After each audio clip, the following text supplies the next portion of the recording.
Versatility is the ability to adjust or to be adjusted to perform different functions or activities.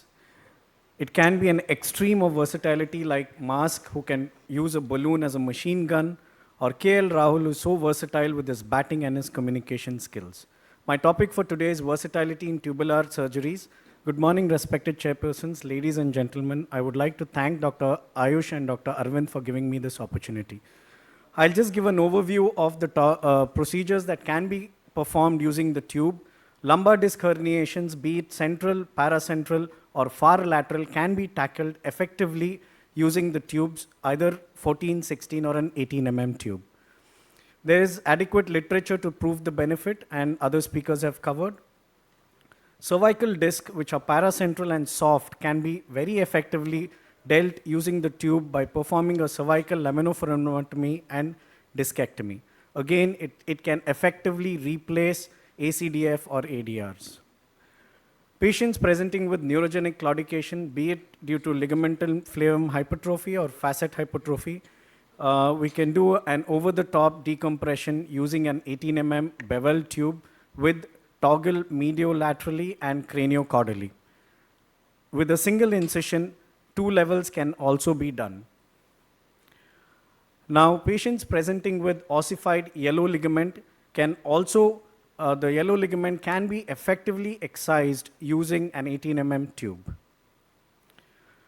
Now, patients presenting with listhesis, either a grade 1 with movement or a grade 2, grade 3, can be effectively dealt by a single level T-lift, wherein you drill across the laminofascial junction and the pars, and the entire inferior facet and a part of superior facet can be removed to give you adequate access into the disc space, and the bone can be used to fill the disc space, and a cage can be placed effectively.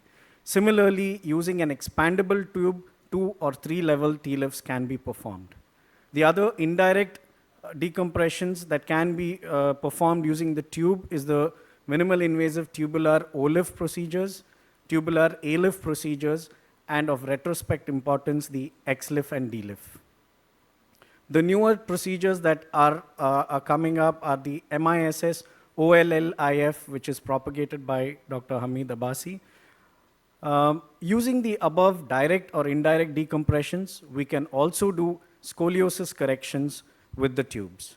Now, going to intradural pathologies, posterolateral placed tumors like meningiomas and neurofibromas can be effectively treated using an 18 mm tube or a 22 mm tube.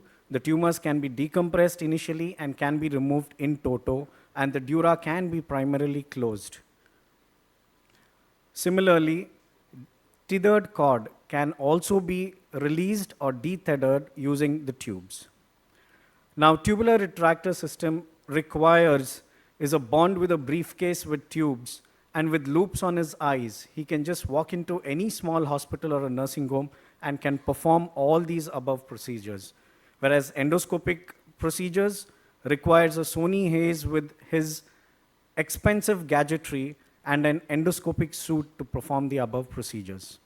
The take-home message is tubular procedures are very versatile, but case selection is of paramount importance, and adequate training in a step-ladder technique, meaning perform simple discectomies, then progress to single-level decompressions, and then fusion procedures.